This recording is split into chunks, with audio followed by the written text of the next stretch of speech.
اور عجیب بات یہ ہے کہ آج کل نکاح کرنے والے کو زنا کرنے والا بھی بیوقوف سمجھ رہا ہے, زنا نہ کرنے والا بھی بیوقوف سمجھ رہا ہے.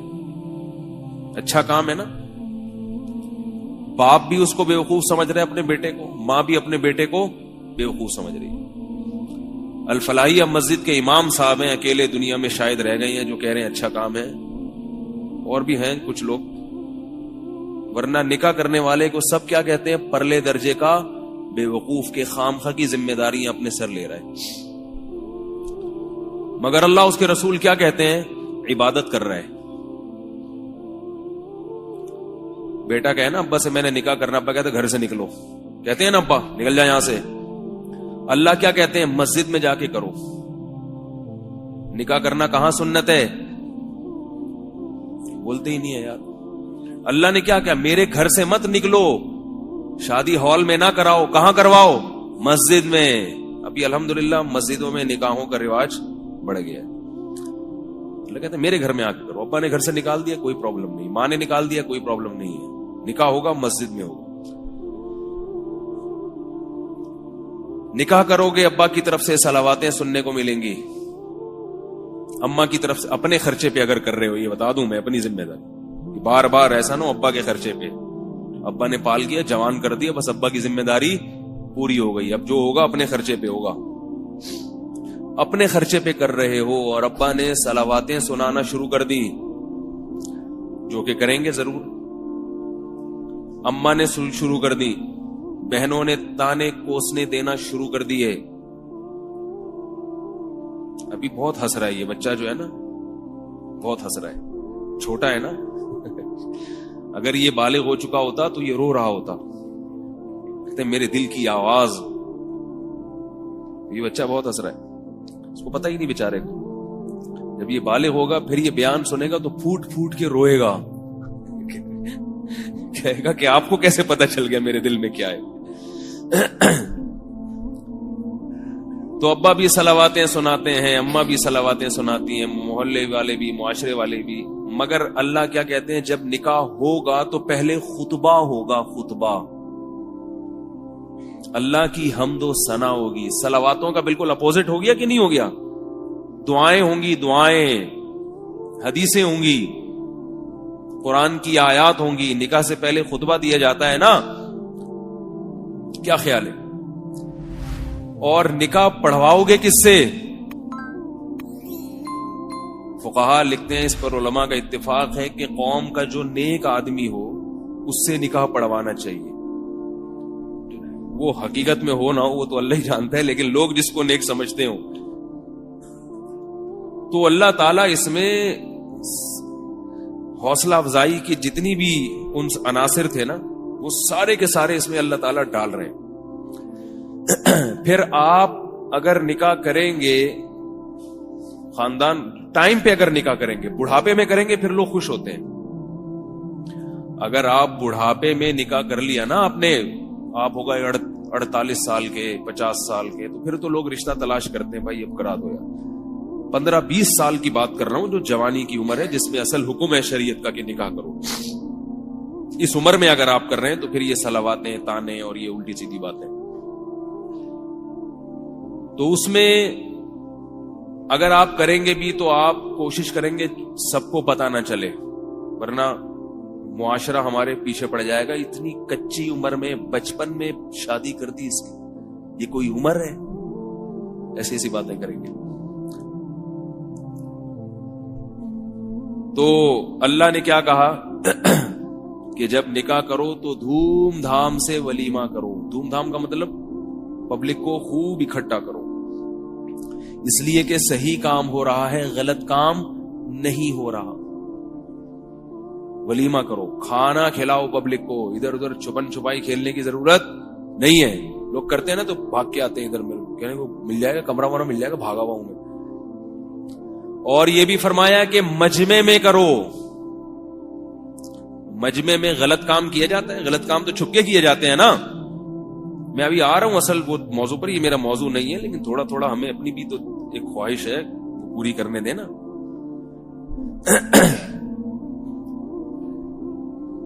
اعلنوا النکاح, نبی نے فرمایا نکاح علل اعلان کرو، علل اعلان. غلط کام علل اعلان ہوتا ہے؟ بولو بھائی چھپ کے. ابا کہہ رہے ہیں اگر تو نے کیا مجھے پتا نہیں چلنا چاہیے ورنہ تیری ٹانگیں توڑ دوں گا.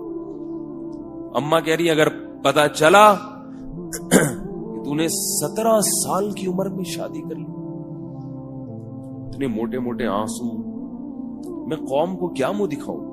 اپنے خرچے پہ کیے اس نے 17 سال پہ. اگر کوئی جاب لگ گئی ہے، کوئی وراثت میں پیسے مل گئے، اپنے خرچے کی بات کر رہا ہوں، یہ ذہن میں رکھو.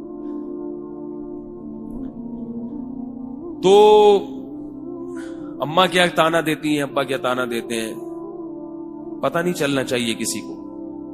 تو اللہ کیا کہتے ہیں اپنے حبیب صلی اللہ علیہ وسلم کی زبان سے، اعلن النکاح، نکاح علل اعلان کرو، پبلک کو بتاؤ کہ ہو گئی ہے یا ہو رہی ہے، تاکہ پبلک میں جو کمانے بیٹھے ہوئے ہیں ان کو بھی شرم آئے. یہ 17 سال کے ہو کے کر سکتا ہے اور ہم 47 کے ہو گئے. اور ایک اور عجیب جملہ کہا، وَلَوْ بِالدَّفْ، ڈھول بھی بجاؤ. ویسے ڈھول بجانا منع ہے نا. وہ ایک ڈھول بجانا منع پہ ایک واقعہ ایسا آتا ہے کہ ایک مولوی صاحب ہمیشہ ڈھول کے خلاف بیان کیا کرتے تھے کہ ڈھول بجانا منع ہے، ڈھول بجانا منع ہے. اب ان کا بچہ گم گیا.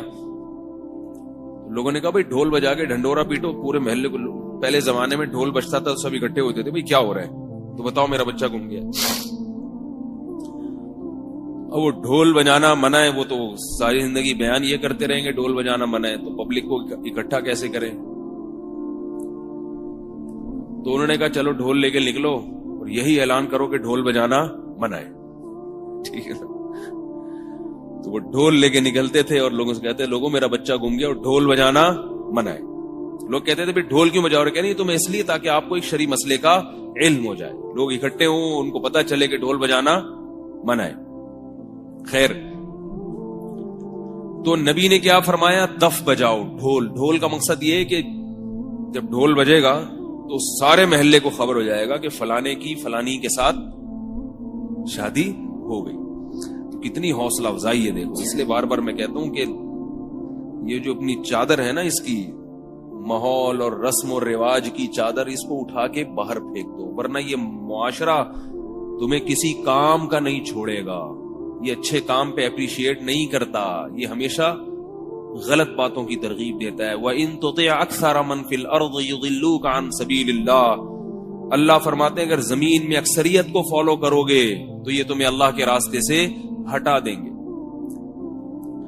تو ان 3 غار میں جو چھپے ہوئے لوگ تھے انہوں نے دعا مانگی. ایک نے کہا کہ اللہ جب وہ چچا زاد بہن جس پہ میں عاشق تھا اس پہ مجھے مکمل قدرت ہو گئی تو اس لڑکی نے کیا کہا؟ اتق اللہ، میں تو مجبور ہوں، تو مجبور نہیں ہے، اللہ سے ڈر.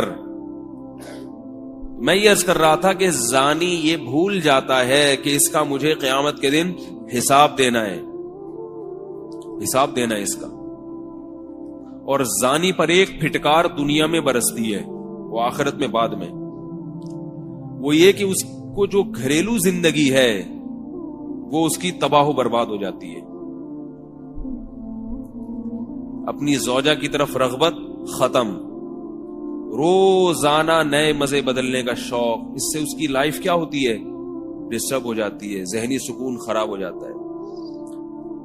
جو حلال پر قناعت کرنے والے لوگ ہیں وہ خوش رہتے ہیں، وہ دیکھتے ہی نہیں دائیں بائیں کیا ہو رہا ہے، سکون سے زندگی گزرتی ہے ان کی. اور جو یاد رکھو جو زانی ہے نا، زانی، اس کا بڑھاپا بڑا خطرناک ہوتا ہے، بڑھاپا بڑا خطرناک ہوتا ہے. نکاح کرنے والے کا بڑھاپا آسانی سے گزر جاتا ہے بال بچوں میں. زنا کرنے والے کو بڑھاپے میں شوق وہی ہوتے ہیں جو جوانی میں تھے. یہ یاد رکھو، شوق ختم نہیں ہوتا.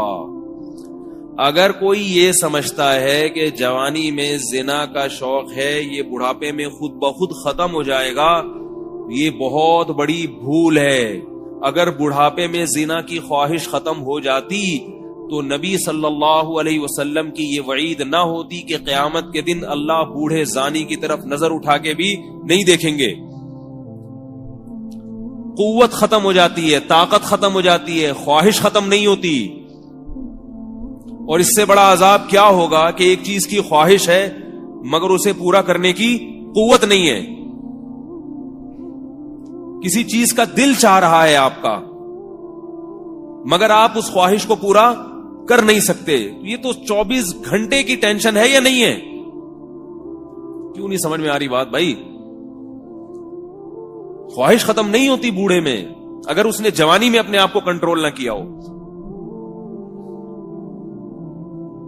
جس شخص نے جوانی میں بدنظری نہیں چھوڑی، آپ اس کا بڑھاپا دیکھو، بڑھاپے میں بہت خطرناک نظر باز ہوتا ہے، وہ بہت خطرناک ہوتا ہے. اور پھر اس بدنظری کی پھٹکار اس کے چہرے پہ بھی پڑتی ہے،